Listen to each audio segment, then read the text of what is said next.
Hello, everyone, and welcome back to the show. This is Reservations, and I'm Rain Whalen. And I'm Squidward Tennis Balls.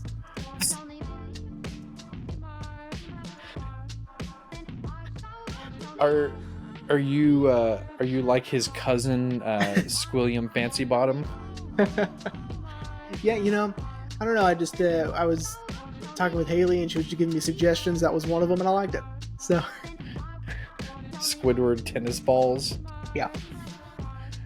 Well, I mean, it almost sounds like a character that could exist in SpongeBob, because again, his cousin, Squilliam Fancy Bottom, or is it Fancy Bottom, Squilliam Fancy Bottom, or Squilliam?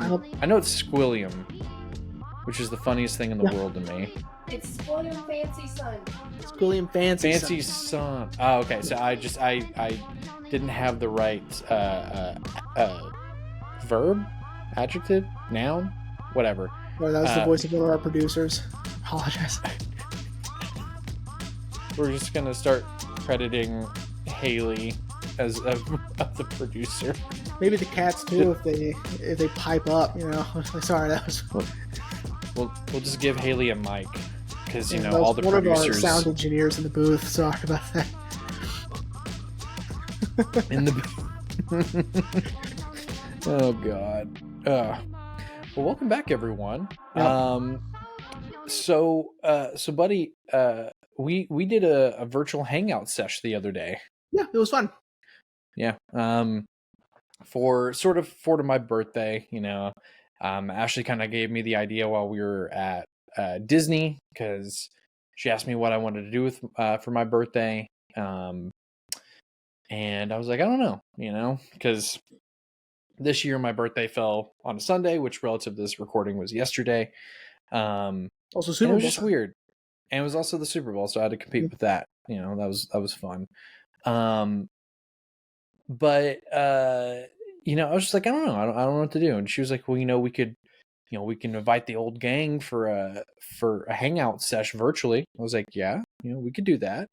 And so I spent like 3 days researching how to get my PlayStation through Discord. That way we can all see like the screen. Yeah. Because I know we did that for New Year's one year, I think, when we all got sick. I don't remember. But I couldn't remember how we did it. So I was just like, right. Yeah, it worked pretty well. I think there were just some like minor sound issues. Other than that, it was fine. It was fun. And I cannot believe it works. Like the Jackbox worked from hundreds of miles away. Yeah. Yeah. That was pretty crazy. Yeah, I thought for sure, I was like, man, it's because so I was using a thing called Remote Play, which is thankfully an app that Sony makes. And sometimes it's really choppy depending on the game, but I was like, man, it's going to cut out in the middle of one of these games and someone's going to lose a turn or something like that. And yeah, I was like, cool. I'm glad it worked.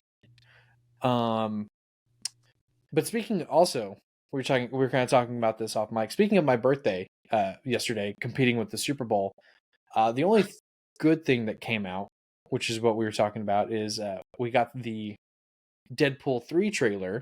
Yeah. Or should I say the Deadpool and Wolverine trailer. It looks awesome, man. It's gonna be so like fun. Good. Definitely looks like fun. It still seems to be, the Fox Deadpool. It doesn't seem to be watered down, at least not to me, but we'll see. Well, Disney did say that they were willing to keep Deadpool rated R. And they also did they kind of did a test of a PG-13 Deadpool with Once Upon a Deadpool. Oh yeah. Where they just took the second movie, removed all the blood, all the F-bombs, and then tried to see if that would work. And critics hated it, even though I enjoyed it, just because the meta joke of Deadpool kidnapping Fred Savage to recreate the story time from Princess Bride that was gold. but yeah, I'm excited for Deadpool and Wolverine. I it's just gonna be so good, man. Although Ashley was already like trying to like theorize like the TVA, you know. Yeah. If anyone finished, did you finish Loki season 2? Yeah. Okay, great. You know, there's like all those questions now. It's like, wait, with how Loki season 2 ended, like how, like why this TVA looks kind of like how it did before Loki showed up and like fixed it, quote unquote. You know, so I don't know. I don't know. July cannot get here fast enough, man. Which is insane because also as we were talking about off mic, that's the only Marvel, I think, anything that's coming out this year. Yeah. I don't think we're getting a new show this year, and that's the only movie that's coming out. I mean, but that's fine. You know what I mean? I think we're due for a break. Not that I've been watching barely any of it, but if those who do, you know, it's nice to get a break from all of that and, you know, go outside. That's true. Yeah, that's true. I mean, technically, Echo did come out this year, but like they released that all in its entirety, you know. Right. So, but yeah, I'm excited. Can't wait to see. It looks awesome. Yeah, it was so fun for sure. Yeah, but anyway, but that's not what we're talking about today. Jeremy, should I remind everyone? Yeah, I was about to say, should I remind everyone? So in case you missed last week, this week we are talking about the 2015 biopic written by Aaron Sorkin and directed by Danny Boyle, Steve Jobs. This one came out, if memory serves, right around the time of the Ashton Kutcher one, right? Jobs. So Jobs was 2013. This one was 2015. So a couple years apart. And I mean, definitely superior to Jobs. For sure. For sure. I mean, look, I think the reason why I thought they were so close together because I watched them back to back. Okay. So yes, I'd seen this movie before I picked it. If you missed last week, this was meant to be sort of a surprise for you because I know how big a fan you are of Aaron Sorkin and Danny Boyle. Yeah. But so I'd seen the movie before because I kind of went through this this big phase of wanting to know as much as I could about Steve Jobs because here's a little bit about me that most people probably don't know. You know, but I'm sure Zach, our listener, doesn't know. I used to work for an Apple authorized retailer, and so I was trained by Apple. I just didn't work directly for Apple, and I worked there for 3 years. And so there was a period of my life when I was working there that I was like obsessed with Steve Jobs, and I needed to know everything I could about Steve Jobs. And so I watched Jobs with Ashton Kutcher, which on the whole, it's a fine movie. You know, it's very formulaic biopic. Ashton, I think he did a good job, you know. I agree. And then I saw this one. Oh, yeah, sorry. Go ahead. You good? Yeah. Yeah. So then I saw this one, and like you just said, yeah, vastly superior. I think even though Michael Fassbender doesn't really look like Steve Jobs, which I'm sure a lot of people, you know, viewing this as a biopic was like, well, he doesn't look like him. As I kind of teased last week, I feel like Fassbender really captured Steve's essence because I have heard that he was a really intense person, and that's putting it lightly. Yeah. Definitely. So, Jeremy, when was the first time you saw this movie, if you can remember? Man, I'm almost positive I saw it in theaters. Okay. Because, you know, it was Aaron Sorkin, right? Yeah. And, you know, obviously I was a huge fan of Fassbender also. So, I'm almost positive I saw it in theaters. And I loved it. I thought it was awesome. I am so enthralled with the way that Sorkin writes. He writes in such a way that forces people to speak a certain way, right? Mm-hmm. Which is unique in terms of writing, because it's sort of like the way Lanthimos says that he doesn't tell like his actors to speak like in that sort of monotone way, or that sort of apathetic sort of way that they do in The Lobster and in Killing of a Sacred Deer.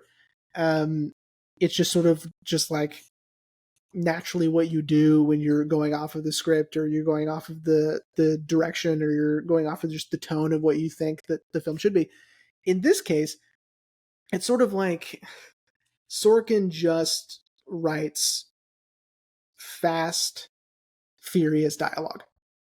And so you have Mm-hmm. to speak in a certain cadence, in a certain way, to get out all that dialogue. And um, it's really fascinating to watch like people's interpretations of his writing, because like in The West Wing, it's sort of like this, and then in Moneyball, it's something very similar to this, and then the Social Network, of course, is a good example, and I forgot he wrote The Social Network.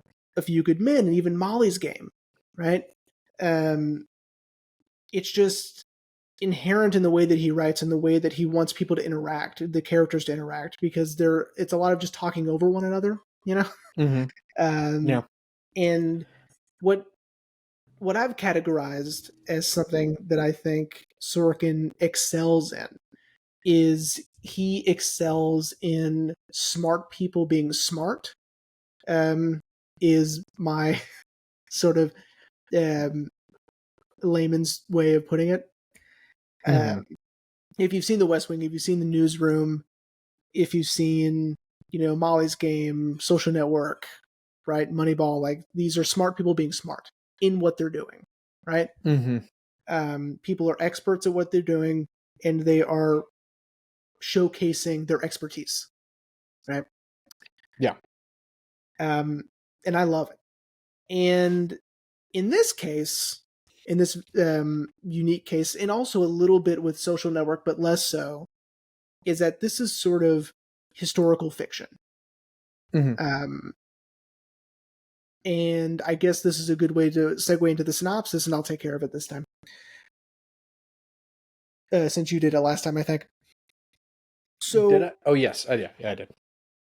So, Steve Jobs. So this film takes place during 3 separate product launches. You have the Macintosh, you have the Next, and then you have the iMac. Okay, it's 1984, it's 1988, and it's 1998. Yes. And Jobs is always in conflict. He's always having to solve problems. He is talking and in conflict with the same 5 or 6 people in each of these product launches. And you can see the character growth. You can see the development within their characters, right? And how they evolve over these 14 years. Okay. Mm-hmm. The reason why this is historical fiction is none of this happened the way that you see that it does, right? Steve Jobs didn't talk to John Scully each product launch. He didn't see Andy Hertzfeld every time. Steve Wozniak wasn't there, right? Mm-hmm. But for us to understand who these people are and how they are in relation to one another, and who they are in their social dynamics, and just how they interact with problem solving, and just again the essence of who they are, this was a wonderful showcase for that. And it's not really revisionist history, because Sorkin's not saying this is fact, right? We're Right. not, at the end, we're not showing pictures of Steve Jobs next to Michael Fassbender, right? We're not doing, Wozniak with Seth Rogen. Like, we're not doing that, right? Yeah.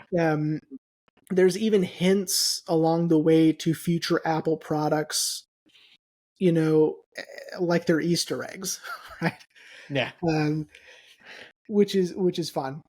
But again, none of this happened. But the core of who these people are is absolutely true. Wozniak, I watched an interview with him, and he was saying that, and I flubbed the quote from last week. But he said none of it happened, but essentially he's like, he did say none of it happened, but it's all true. But it's none of it happened, but that's the way it would have gone down if that's how it would have went down, because he captured the essence of who these people are, right?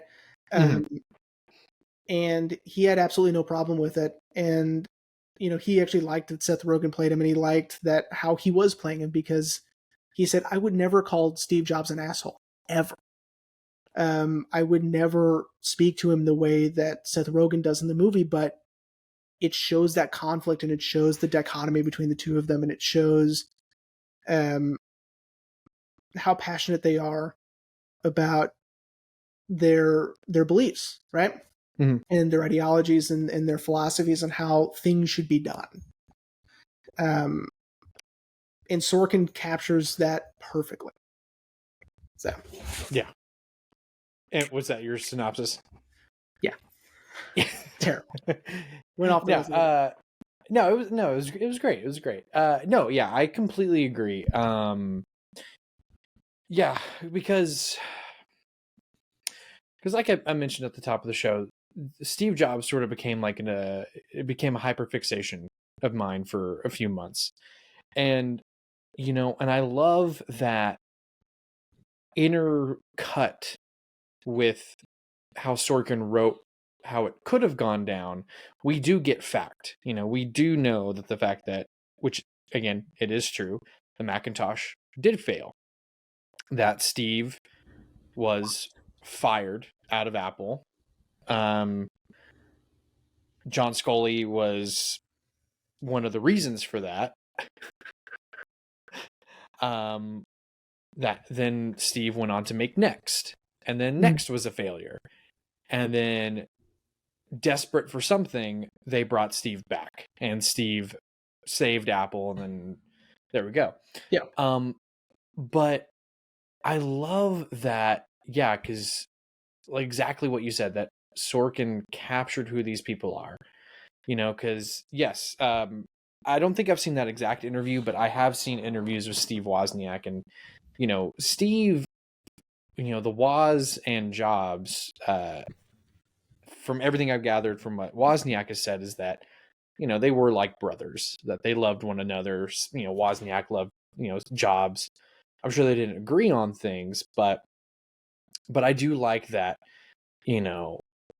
Sorkin took that and just kind of cranked it up to 11, with the whole, when people ask me about Steve Jobs now, I say he's an asshole. Like that's perfect. Yeah. And again. Oh, go ahead. Steve Wozniak said he would never, ever say that to him, right? This is not how he is that's not how he is, right? But he understood and understands that for that scene to work and for the conflict to be sort of showcased, that needs to be there, right? And that needs to be reflected within the character, even though it's not really like him, but it's how it feels, right? Yes. And even the Apple II thing, where he's like, you're not acknowledging the Apple II, right? And that becomes a 14-year thing, right? He said it came up once in a meeting. He did not acknowledge the Apple II, and we left it at that. I mean, that was it. But again, that was a moment in time where he felt that Steve Jobs was ignoring the past to focus on the future. And that's a part of who Jobs is. And so we're going to take that and we're going to flesh it out a little bit. And we're going to expand upon it to showcase that part of Steve Jobs. Yeah. Which I thought was brilliant. Also, like the Christine and Lisa thing, like that's also true, right? Did it happen just like that? No, of course not. Right? Did he see Chrisanne, at these launches. And did he have that exact argument? No. But did he do that blood test, and did he say that that it was like the 12% of Like men? 28%. Yeah. Yeah, he did. He did Yeah. say that, and that was public. That was publicized, and that was real, right? Yeah. The only thing in the film, because I was watching the behind the scenes, even Sorkin said this. The only thing in the film that is exactly the way it happened is the opening of the movie when they're trying to get the Macintosh to say hello. Yeah. Like everything after that, that's all, fictionalized. And, and we were I think we were talking about this with Blonde just amongst ourselves. Or I think I was watching that video that you'd sent me about Blonde. And there's something about fictionalizing, a real life event. It adds so much to not only the person, but I feel like the moment in time, because I don't know, like I didn't feel like I was watching a biopic. Mhm. Like Because you're it not, felt right? Mhm. Because even Sorkin said that this isn't a. I think he said a crib to grave, right? Or it's Yes, not yeah, it's not one of those, right? Like we're not going to yeah, go and hit every point of it. Like we're doing this in a 3 act structure. We're doing it in product launches, right?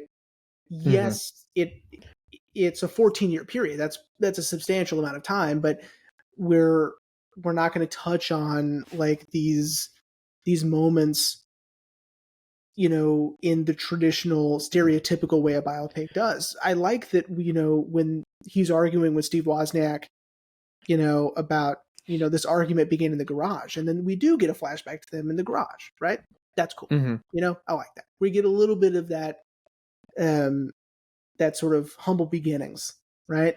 yeah, But it's just for a few moments, and then we're back to the product, right? We're back to the product launch, you know? hmm Um, Jobs. Now, something that I know for a fact is also correct is the record player that he has in his house. That was his record player. The reason I know that, sorry, my cats are fighting, and I'm going to kill them. I'm so sorry. They're making so much noise. I apologize. So sorry. Oh, anyway. So the only reason I know what kind of record player he had is Joseph Gordon-Levitt had the same one in Looper. And it's the coolest looking thing, right? It's kind of futuristic. I don't know. It's really cool. It's got these spheres underneath it that spin with the turn. It's so cool looking. Anyway, I was talking. It was like the part of the trivia for Looper was that was the kind of turntable Steve Jobs had. And they put it in his apartment or house or wherever he was, in one of the flashbacks. And so I like that. But anyway, so meaning that they're still nitpicking little things that are known about Jobs, or we can put real things in here, of course, because we're not out to fictionalize everything, right? right. Him sticking his feet in the toilet, that's real, right? He used to do that to calm down. I don't know how or why. Don't understand it at all. I think it's super weird. But Fassbender, when he was doing his research, was like, hey, Jobs used to do this. I think we should put it in there. Well, and I'm glad you mentioned that, because this is a good segue to the filming part of the story. But before I do that, I wanted to add something to what you said about they are putting real world things in it. Danny Boyle said this in the behind the scenes, which is he didn't want to make a normal biopic because he said that the whole time you feel like you're looking over your shoulder, like, oh, does it match what we know? And he was like, and it's never going to be that. And he's like, so I didn't want to make that kind of movie, so I'm glad that Aaron didn't write that kind of movie. But anyway, I just wanted to add that. So so good segue over to the production that they had. I think it was 4 weeks of rehearsal per act. Mhm. And Kate Winslet, who is just I know. phenomenal, She's great. was saying how Michael, especially when they were rehearsing the 1998 stuff, was just really experimenting, like the part where Steve does yoga. Michael experimented with that in rehearsal and it worked, and so they're like, do it when we start rolling. Yeah. And so I feel like the feet in the toilet thing was probably him like, hey, I read that he did this, let me try it. And they're like, sure, It's one of go those ahead. things that I just flat out just don't understand. You know what I mean? Like there's Yeah. some things that I'm like, it's weird, but I get it because of this, but that, oh, I can't explain that away at all. But you're right. Having that time to rehearse and you know, put things in or take things out or whatever, you know, and especially that each one is in real time, Mhm. really puts you in the pressure cooker also of the situation, right? Mhm. Because each one of these acts has a ticking clock, right? Yep. Mhm. Which is, it's this time, the launch starts in about 38 minutes, right? Mhm. And so when they're trying to put out fires or problem solve, it's that much more heightened, right? We get a few moments of levity where, like when Fassbender, well, stop, whatever, Steve Jobs, when he gets in the elevator in the first act, you finally get to breathe. It's like your first time that you realize that, oh, I've been on edge for the past 20 minutes, you know? Yeah. Yes. Since the movie started. Yeah. I didn't even realize that I've been, you know, so anxious. And then he gets in the elevator and I'm like, okay. And then as soon as that elevator door opens, we're back at it. Right. Yeah.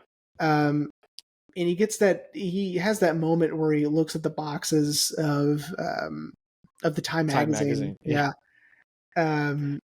Which, man, what a great callback in the third act, you know, Mhm. where it's like, it was a sculpture. You were never going to be Man of the Year. Yeah. They would have commissioned Yeah. it well ahead of time. Right. Yeah. Well, which again, as you were talking about, shows the character growth in the 14 years since the movie started Yeah. to now. You know, especially, man, it's another really good segue to the character growth with John Scully Mhm. at the iMac launch, you know, because it's, you know, when we first see them at the Macintosh launch, like him and Steve are really close, they're friends, and then when we go to the next launch, they're at each other's throats, which there was I believe there was rumors that I believe John Scully was not in part responsible, but he was instrumental in getting Steve ejected from Apple during that time. Mhm. And there was a lot of rumors that Steve held a lot of animosity towards John. But I love that we got to kind of get to see a fictionalized version of that. Yeah. And John saying, you know, you're going to come after me, aren't you? And Steve just so almost villainous with the whole, no, I'm going to watch Cinder Court. I'm going to sit Cinder Court and watch you do it to yourself. And just like, oh. But then in 1998, we see sort of like a reconciliation, you know, of, you know, Steve sort of forgiving him and, you know, especially love the line, like, did I cause this? Did I do this? You know, showing that he's looked back in the last 14 years, seeing he, at least in this version in the film, he sort of forced John's hand and getting him expelled from the company. You know, which is interesting and sort of like, that is revisionist history because he never spoke to John Scully again. Like that Yeah. did not happen in 1998. Yeah. I think when he was let go from Apple, he burned all bridges with John Scully. He never talked to him. I mean, that's so crazy. but again, Sorkin is the sort of writer that's like, people are going to want reconciliation, people are going to want character growth, right? That's Mhm. what we're building towards, right? We're building towards character arc, and we need that, right? We need to Mhm. show him not really getting softer, but him being a little bit more empathetic and a little more understanding and a little bit more willing to be wrong, right? Mhm. And how can we show that? Well, we can have him reconcile with John Scully. It's never happened, right? Yeah. Um, but again, it's a good way to show this character. Again, like, this may be one of the best ways to do a biopic, quote unquote. Mhm. Again, because this again isn't a biography. Because again, it's not cradle to grave. Yeah, and I like what Sorkin said, because it is technically based on the Steve Jobs autobiography by Mhm. Walter Isaacson. Yeah. But I like what Eric Sorkin said about quote unquote adapting that, which was Walter took sort of a journalistic approach to writing the biopic or Yeah. writing the autobiography. Mhm. And Sorkin said, I'm not a journalist. Yeah. I'm a writer. Yeah. And I think that's again why this just works so well. Are they Yeah. still fighting? She's whining. I don't know if you guys can hear that. Oh, now I can. Yeah, she can get pretty loud. So sorry, everybody listening. But yeah, you're absolutely right that he's not a journalist. He's a writer, and this is what he does, right? And so, like, Yeah. and again, like, I commend Steve Wozniak for saying in that interview, he's saying, like, I didn't read the script. I would have never, because it's not my job to say this didn't happen, this didn't happen, this didn't happen, right? Mm-hmm. He wants an artist interpretation of the story, right? Right. And again, commendable, because I think a lot of other people would have said this didn't happen, right? Yeah,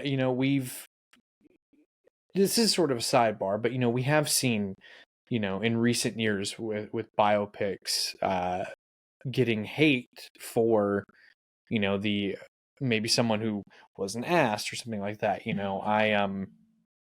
I really want to see Sofia Coppola's Priscilla. Mhm. And Ashley found a review from I think it was Lisa Marie before she passed away, which is she didn't like the film. She felt like they were kind of ganging up on her dad. But in the context of that film, it wasn't about her dad. It was about her mom. Right. And so I think, but the point I'm making is that, I agree with you. I think Woz could have stepped in and could have said, no, that's not what happened. But I think you're right. I think he knew, okay, this is their interpretation of it. And also, kind of like what you already said, I think he, having Seth come and talk to him, I think kind of put his mind at ease Well, as and well. again, I think that it's the way most biopics are structured. Mm-hmm. They're structured as sort of dramatized documentaries, Right. which is not, which leads to more criticism, in my opinion, because you're going to look for things to be fact, right? And Mm-hmm. things to be how they were, which is why I think Moneyball really works, and why The Social Network really works, because Mm-hmm. we're not doing a traditional thing. We're not, I think with all three of these, they're all fact checkable, Yeah. like, they're all very highly publicized events, right? The Mm-hmm. the winning streak of the Oakland A's, that is more than highly publicized. That was shown on television, right? While it Yeah. was happening, it's a sporting event, right? So it's all checkable. And so to do it in this more artistic interpretationist way, which is probably not a word, is really interesting. And when done in this way, in sort of this different structure, that you're Mhm. not going to be looking for some of that. You're not going to be looking for, you know, oh, you know, that's not what happened, or, he didn't go to that public school, or whatever, like the growing up stuff. It's like that didn't really happen, or, they're embellishing this or embellishing this. If it's all embellished, then there's nowhere to go. You know, Yeah. if it's Mhm. all made up, or Yeah. if it's all stylized for the focus of the character, Mhm. then really the only criticism in that regard is, did you get the person right? And I think they did. Yeah. And I'm going to cite another biopic, one that I know you and I both liked, uh, Rocket Man. Um, Mm, I think Rocket Man did a really good job by playing kind of fast and loose with Elton John's timeline, mhm. by never showing a date on screen, um, having it be a musical, and having certain songs that maybe he wrote later in his career be performed at the beginning of his career. So you kind of don't know Right. what's going on. Well, and it's And musical logic also, which is mhm, fun, so it's way hyper stylized. yeah, so yeah, that's another one I think left out. There's little room for criticism, but of course Elton also was heavily involved in the film, and you know pretty much said go crazy, Yeah. so but kind of circling back, Yeah. there was one bit that I was kind of curious about, if anyone you know had something to say about the film, because I was kind of, when I was rewatching it last night, for some reason I was kind of reminded of what you told me when we did Raging Bull, which is when oh my god, I forgot his name, the guy that De Niro plays, Jake LaMotta. Jake LaMotta. I remember you saying when we did that episode, which, shout out to our Raging Bull episode, Yeah. um he asked his ex-wife, was I really like that? And she said, no, you were worse. For some reason that kept like coming back into my head while I was rewatching it, and I wanted to find if Lisa Brennan Jobs, if she had anything to say about the movie. Mm, I couldn't find anything. mhm. Although I did sort of see like an article where she, like when I googled it, like the little preview of the article made it seem like she thought the movie was great, and just like what Waz said, captured her dad perfectly. But when I clicked on the link, it brought up a different article about the movie Mm. where it didn't have any of that listed. So I would assume, you know, uh, she probably enjoyed the film, especially considering, you know, so many people have said that Steve was that intense. But something else that I'd never realized about the movie until I finished it last night, and I started watching the behind the scenes and reading more about the film, is, and it kind of contradicts what we've been saying. Not really contradicts. It kind of undermines what we've been doing, what we've been talking about. But the movie is essentially uh, a story of a father and a daughter. Sure. Um, I think that's one of the main character arcs of Steve Jobs, is mhm. his willingness to step up and be a father, right? Or to Yeah, acknowledge that he even has one. yeah. Um, So, yeah, in case anyone didn't know, uh, Steve famously, as Jeremy already said, denied for years that Lisa was ever his actual daughter.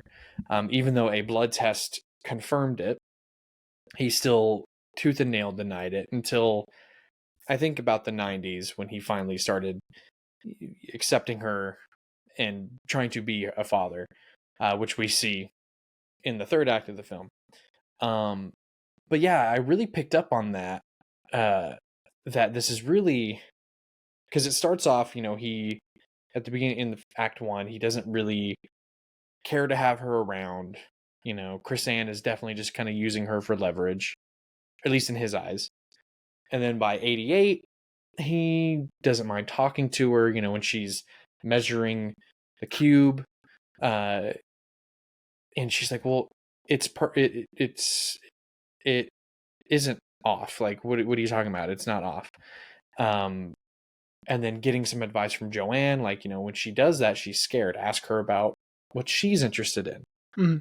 And then by 98, they have sort of, I mean, there's still a fight between them, but he's fully embraced, I am your father. I'm going to do whatever I can for you. I didn't name Lisa the Lisa because of this. It was named after you. Of course it was named after you, you know. Which is just so interesting that underneath all of this is that through line of a story of a father and a daughter. Mm-hmm. Yeah, I agree. I also really like, so that was, there are consistencies with each one, right? Many within each act, right? One of them is the newspaper writer or the magazine writer or whomever he is. Joel. Yes, John Orwitz's character. I like that. I like that that's a sort of a consistency, which again, not real. Yeah. But I like that. It's he encompasses the public perception of Steve Jobs and where that comes from, and what he sees is whatever Steve Jobs wants him to see, right? So I really like that. I also really like just, again, there's the unrealistic thing of him running into the same people at each launch. One of them is Andy Hertzfeld, played by Michael Stahlberg, who, as shout out to our boy Michael Stahlberg. Yes, we love Michael Stahlberg on this show. And yeah, his Andy Hertzfeld is so good. And in that, again, the thing with the Andys, because Sarah Snook, those of you, I of course, it's Predestination and it's Succession for me, for Sarah Snook. What's kind of funny? Speaking of Sarah Snook, even though she was in this film with Seth Rogen, they were never. I mean, I think they were in a few scenes together, but I don't think they like acted opposite one another. Mm-hmm. And then they did An American Pickle on Max, where they play. Oh, is she in that? Where they play husband and wife. Oh, that's fine. Yeah, she's Andrea Cunningham. They call her Andy, and so there's that running joke where it's like, Andy. Where's Andy? Hertzfeld, and it's usually always Hertzfeld because he's always going to yell. He's always going to yell Hertzfeld. Yeah, but I love in the 98 story where he's all like, where Joel goes, Andy told me to come back. Which one? Cunningham. We've got to figure out a new name for them. I'm like, well, yeah, you call Cunningham Andrea. No, I know who I'm talking about, but like, we need a new name for everyone else. Yeah. I know, this movie's great. But I like that you brought up Blonde earlier. Blonde gets a lot of criticism, okay? Whether or not it's founded is obviously up for interpretation. I love Blonde personally. I think it's wonderful. I think it's awesome. I think it's tragic, and it's great. I love it. I agree. Kind of what we've been saying with Steve Jobs. I think what Andrew Dominic did with that really captured the tragedy of Marilyn Monroe. Right. I think that one is more, they see it as exploitation of Marilyn Monroe, right? It's sort of like beating a dead horse with, her objectification and her, being an object, basically, right? I think that that's probably what the most of the criticism is, right? And of course, some of it was it didn't happen like that, and you know, that book is famously historical fiction. Okay, Yeah. like it was never meant to be, um, you know, journalism. It was never meant to be, precisely researched facts, right? Um, which, who knows? We may do Blonde in the future. I don't Oh, know. dude. Which would be really We'll cool. have to heavily tell people like, hey, this episode is gonna like dive in deep on some hard topics. Yeah. But where I think that would probably be the only difference, which is the perception of Blonde is exploitation and in doing more harm, right, to a public figure who was harmed enough, I think, is probably the main criticism of that here, where it doesn't seem that it didn't happen played a lot in any sort of criticism because it was very highly regarded. I mean, this movie did very well. And I think it's because of how poorly the other one did. Yeah. And also, Yeah. I mean, obviously, like when you get people like Danny Boyle and Sorkin, it's already going to be great, I think. Or, even if you don't like Sorkin, you have Danny Boyle, right? Who there are these choices being made where when Jobs is talking to Scully at the Macintosh launch and he's trying to decide on Bob Dylan lyrics and we're seeing them projected on the floor and on the ceiling and on the walls, right? That's really cool and it's really stylized and it's not meant to be diegetic and it's sort of just a representation of his thought process. And then we have the Skylab stuff on the wall during the next launch, which I really liked. And again, not meant to be diegetic. It's a representation of his thoughts, right? His thought process. And is it true? I don't know. The way that Sorkin writes and how he melds in fiction and fact, especially with the Newsroom, which again, I highly recommend everybody watch. Which also has Jeff Daniels in it. Yes, Jeff Daniels, I think, is one of our greatest working actors, hands down. Yeah. It's not even close. 100%. Is that Skylab story true?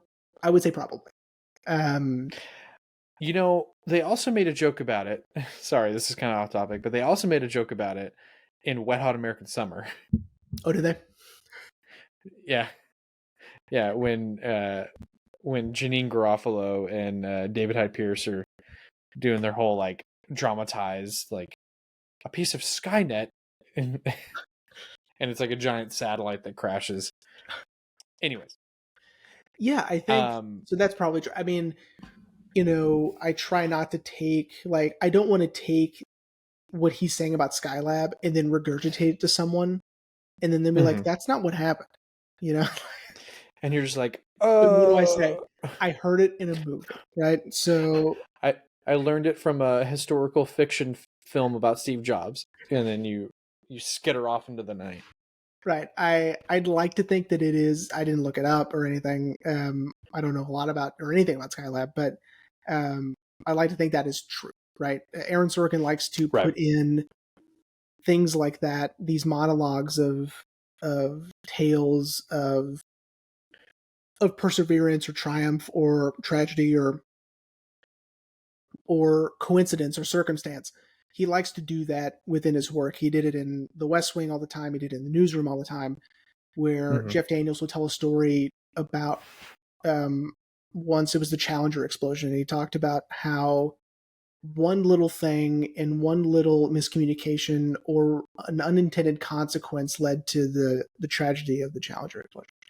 Talking about the O-rings and the weather and the unexpected, unnatural weather in Florida and how that led to the downfall of the Challenger. God, that's in season 2. Again, highly recommend the newsroom. If most people don't know, for a while, a monologue that Jeff Daniels did about the state of America was getting passed around the internet like wildfire. That's It's a true. great monologue. It's a great good. monologue, but I saw that on like 3 different. I know Like, it was everywhere. I think I saw it on like Facebook and yeah, And I gotta it be was honest with everywhere. you, it's not even the best part of the show. I mean, like the show gets so much better from there, and I think people want to define it by and that's the opening of the pilot, of the first episode. Really, And so, when he's doing like a Q&A. Yeah, that's how the show starts. Oh my god! And so, holy shit!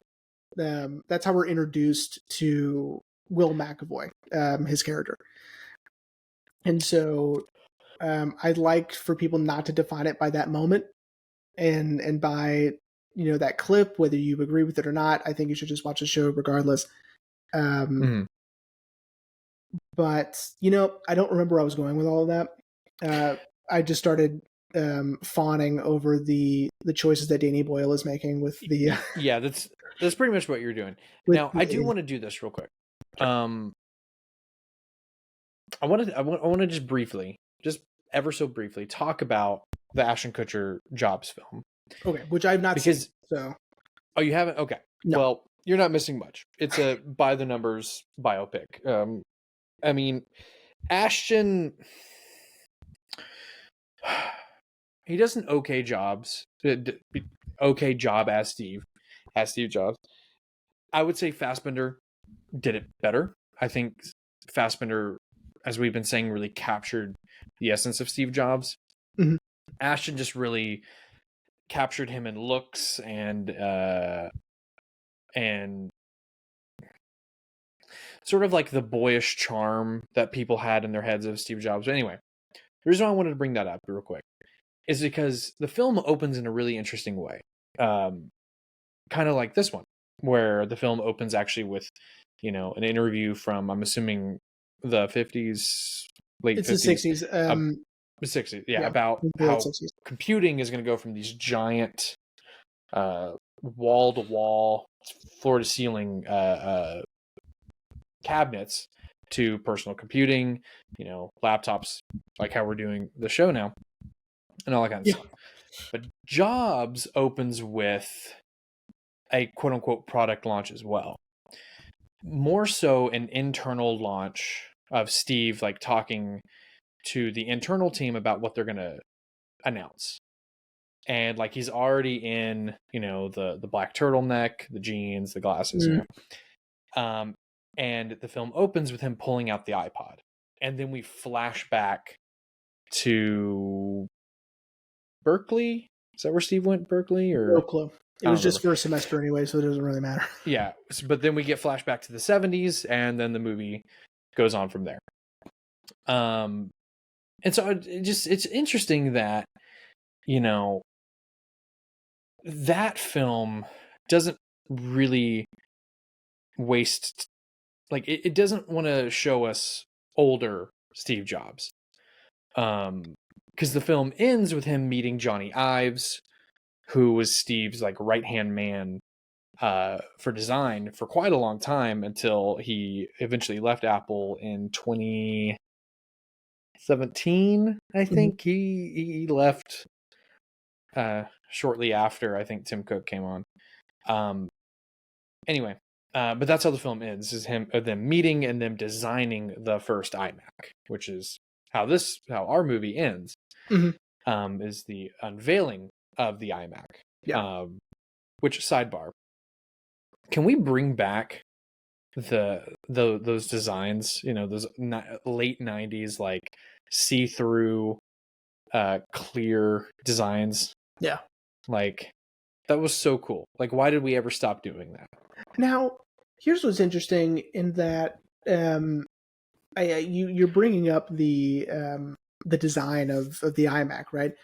That's another through line that goes with all of the sections and all the acts, is his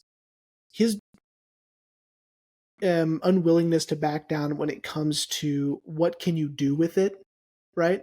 Mm-hmm. Again, it's a part of his control thing, right? Where he wants to be in control of every product and every product accessory, right? Because Mm-hmm. where Wozniak in the film version of Wozniak, which I'm sure was his real ideology, because again, it had to come from somewhere, is that people want to customize, people want to be able to do whatever they want with the machine, right? And Mm-hmm. Jobs is like, absolutely not. It needs to be incompatible with anything else, right? And so even with the iMac was pretty incompatible, even though it did have USB, right? It did have a CD drive. So with that, to me, that means that it's compatible with other things. But and of course, this was the internet boom as well, and so it actually got connected to the internet and things like that. Yeah. But I thought that was so interesting that keeps being brought up, right? With Mm-hmm. each section, which is he calls it end to end control, right? Yeah. Which sums up how he feels about his business perfectly, I think. And I think that's on purpose, that they chose this detail of each machine Mm-hmm. that is important to him, right? Yeah. Yeah. Well, and that's also something that Apple still kind of sticks with. Um, it still is not necessarily incompatible now, but Macs and your iPhone and Apple Watch and iPad and everything else only really works within the Apple ecosystem. You know, uh, yes, you can technically customize now. Like if you're getting an iMac, you can special like up the memory and up the storage and Mhm. customize it the way you want to. But then once it's built, it's built. Like Yeah. that's it. And I can see Steve's. I mean, again, I'm using this version of Steve. I can see his ideology about it. Users. We need to make a product where a user can't change it. It needs to be the way it is. And I can see Wozniak's side, the film version of Wozniak. Like, no, people want to customize, which I would say is about 50-50. Mhm. I like my I like my MacBook the way it is. I didn't want to customize it. But I mean, if I had the option, who knows what I would do. Yeah, But and it's in that instance that up until that point, Sorkin has been writing Jobs to end every argument with the last word, mhm, right?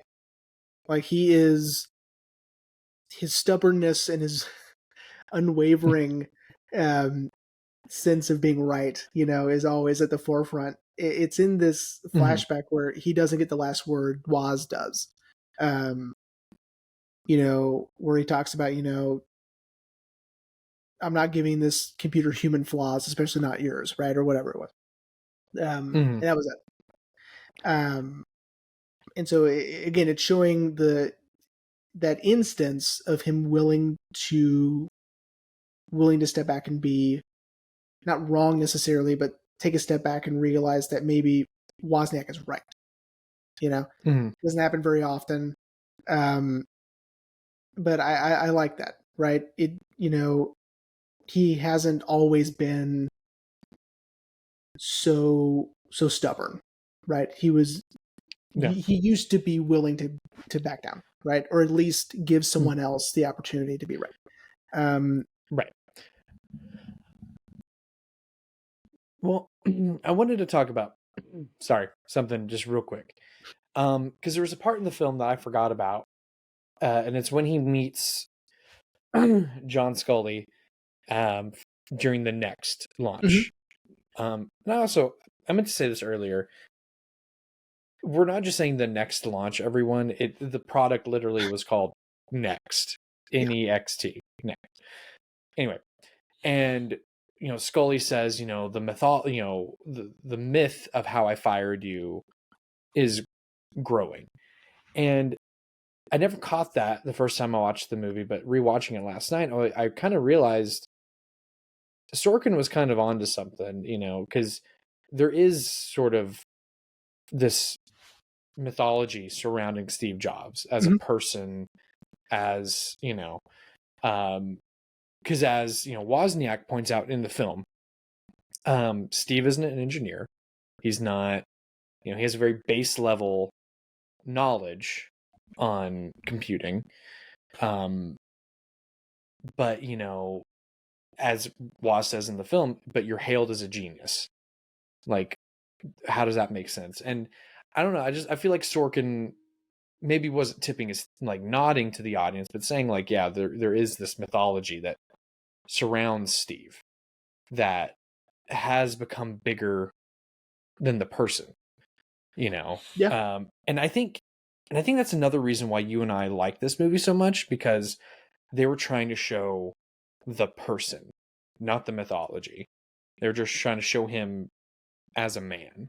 Yeah, I think so, because we can even see real life examples of that influence of the myth of Steve Jobs. I think famously or infamously, you could say the Elizabeth Holmes case.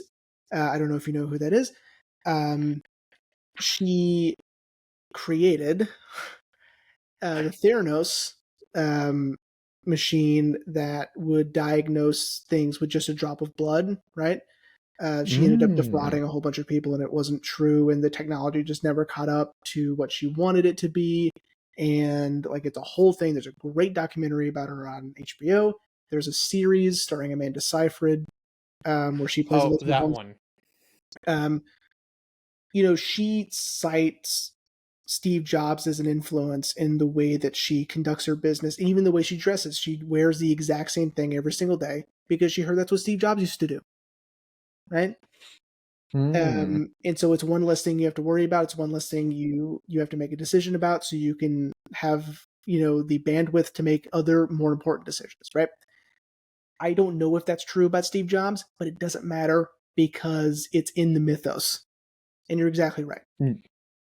Yeah, well, and there's I was trying to find it. There's a documentary I saw a while back also, that if you want to get more behind the man, you want to know the man that inspired the legend, there's a documentary called Steve Jobs One Last Thing, because that's how he would always end all his keynotes. Oh, and one last thing, and it would always be the big reveal.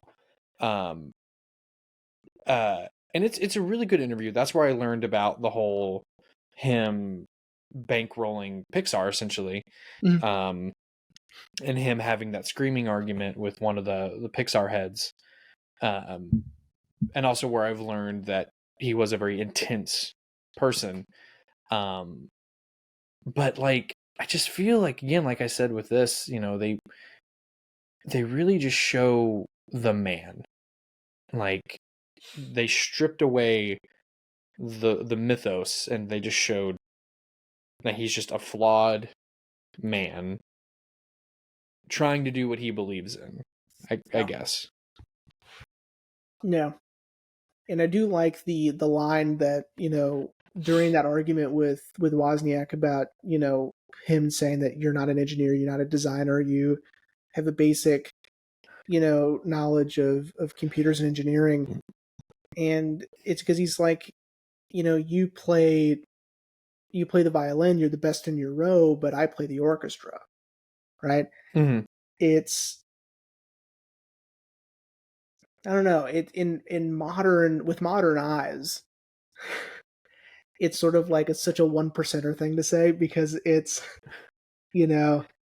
it's taking all the credit, for work other people are doing. Yeah. Well, and it's, which you could argue is what he did. I think that's obviously, it's in there on purpose, and it's in there to sort of have the audience think like, well, maybe he is just taking credit for the work that all these people are doing, and maybe, I mean, is that right?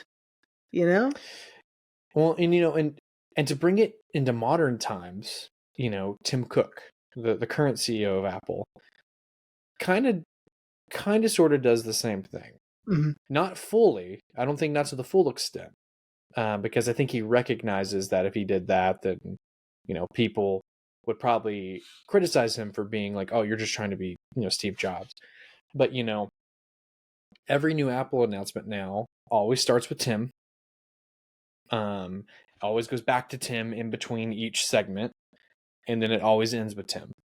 Um, and that's kind of how Steve was. I remember. I don't think I ever saw one of Steve's keynotes, but I did. They're archived. People can find them out there. Steve kind of did the same thing, more or less, but more not letting other. I don't remember him bringing out other people onto the stage, as where Tim lets the people in those departments talk. I see. Now, again, maybe that's just because Tim has no knowledge of computing, so it's like, I'm just going to let the person who actually knows everything speak, and I'll come in and with my 2 cents after the fact. I don't know. I don't know Tim Cook personally. I would like to, so I could ask him for a new MacBook. But I don't know. It seems like it's a trend. Yeah. Speaking of the keynotes and the product launches, so in the very first one with the Macintosh, they have to they sort of have to fake it, right? Because it can run on a higher higher processor or something, like it's a I think they were referring to a higher processor. Yeah. It can run on that, but it can't run on the one that they say it can, right? Which it can. They just needed to fix it, but they couldn't fix it. But they have this other thing that it will for sure run on. It'll be fine. Okay. So here's a fun fact for you. Something that I learned in, I think it was the either the CNN Decades series, and it was either the 90s or the 2000 series, probably the 2000 series because it's an iPhone, or it was the Decade series on National Geographic. It doesn't matter. I love stuff like that. Either way, they were talking about the product launch for the iPhone. Okay. And yes, it worked. However, they had like 7 or 8 different iPhones. Each iPhone could only do one thing. And so he would switch them to do another, to showcase another application of the iPhone. So it's like once they go to market, they'll work. However, right now, I can only get these things to do one thing at a time. And so he's having to switch iPhones without people realizing it. Like kept setting it down and picking up another one, it's that trickery, right? It's that fucking, he's being so sly, and, it's sort of unethical. I think Miss Joanna Hoffman is right in that it's not just boring. But again, that's something that really happened. And I think since this movie came out well after that, is that I don't know if that's what happened with the Macintosh, if they did have to run it on a higher processor, but it is absolutely true that they would flub or mislead, to showcase a product, right? Right. Yeah. That's interesting. Because to be honest, the only thing I remember about the iPhone launch, and I'm pretty sure this is the one thing that most people remember, is that Steve made a call to like a local pizza place and acted like he was going to order a bunch of pizzas for everyone. And then it was just like a prank call. Oh my God. I don't remember that. Yeah. I mean, it could have been staged too, but you can look up the footage. But yeah, he was like, "Oh yeah, I'm gonna need like 300 pizzas," and he's like, "No, I'm just kidding, and then like hang up, and I'm sure the person at that. And I'll tell you this: that iPhone can only make phone calls. The one that he used. Well, I've got an original iPhone right over Yeah, there, you do. That is pretty cool. that works. Yeah. But yeah, it is interesting that, again, kind of what we've been saying is that there, and I love that they're using these actual factual historical things and just tweaking it ever so slightly. And like, again, like with the Next launch, like, yeah, Next was a complete failure. But I like what they present in the film, which is that Steve knew it was going to be a failure just so Apple could come running back to him. Like, and I like that, it shows how determined he was. Like, no, they need me. Right. At It shows Apple. like a methodical nature of his decision making,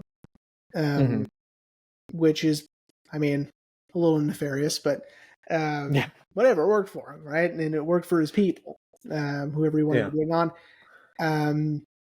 Again, this movie's just great, and you're right. Taking things that are historically accurate, but placing them in different contexts or in presenting them in different ways to tell this through line story, and in these 3 acts, I think is just, it's innovative and it's genius, and I really like it. It disrupts, what Steve Jobs was, I guess, a technical term would be a disruptor, right? In the technology space. This is sort of a disruption with biographies, right? And a biopic, which Sorkin is great at. So I hope he keeps doing it because he's very good at it. Who knows what he's doing next? I don't, but I'm sure whatever it is, it's awesome. So yeah, I agree, man. Yeah, the movie is fantastic. God, it's just so good. It's so good. Very insightful words, I know. But, well, Jeremy, are you ready to wrap up? I am. The movie, of course, I can't recommend it enough. I've seen it a ton of times. It's almost comfort watching to me because I love the rhythm of the dialogue. Something that I go to Sorkin for a lot is just rhythm of dialogue. It's soothing in a way because I just like hearing people talk and not really, like, it's not really what they're saying, it's how they're saying it in a way. And just the conversations that he writes are so dynamic, and they're so unusual. Like, I remember seeing like advertisements for the masterclass stuff, and he had one, and his was, listen, no one ever in the history of speaking has anyone started a sentence with the word damn it. Okay. But his characters do, right? So it's a way for him to show that, listen, like, you don't have to write the way people talk. You can write however you want, right? If it sounds good, and if it's dynamic enough, or if it makes sense within the context of what you're writing. And you don't have to focus solely on the reality of how people speak or how people interact, which I think is a great example and a good metaphor for how he writes biopics and biographies. Yeah. I mean, I couldn't say it better myself, because I've seen The Social Network. I didn't realize he wrote it, which now it makes all the more sense that he's the one who wrote it. Especially with the one line that stands out is when we meet Justin Timberlake's character Sean. Oh yeah, the guy who made Napster, and Dakota Johnson's all like, well, Sean so and so invented Napster. I invented Napster. Like, it's very yeah. Couldn't have said it better myself, dude. But so, buddy, what are we talking about next week? Okay. Next week, we are discussing the 2001 Alfonso Cuarón coming of age classic Y tu mamá también. Yes. I'm so excited. It's right there. Yep. Right next to my Wally. Oh, so excited. Ah. You know, it's almost like we've been building to this movie for the full lifespan of the podcast. Because I feel like back in season 1 you were talking about this movie. It's great. It's a great movie. Yeah. And then, so of course I'm excited for Alfonso Cuarón, but then, more recently, oh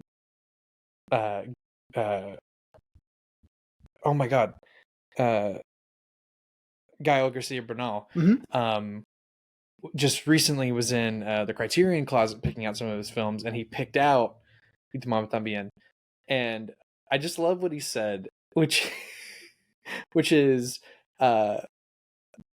this movie will make you horny. Yeah. He's like, movies don't make you horny anymore. This one will make you horny. And it's just, I'm like, dude, you've already made the sale, dog. Like, it's all like, I'm going to see this movie now. Also stars Maribel Verdú, who is in Pan's Labyrinth, which we did earlier this season. Yeah. And more recently, and I apologize to everyone, but more recently she was in that god-awful Flash movie. Was she really? Yeah, she was Barry Allen's mom, and she was completely underutilized. Now seeing Pan's Labyrinth, she was fully underutilized.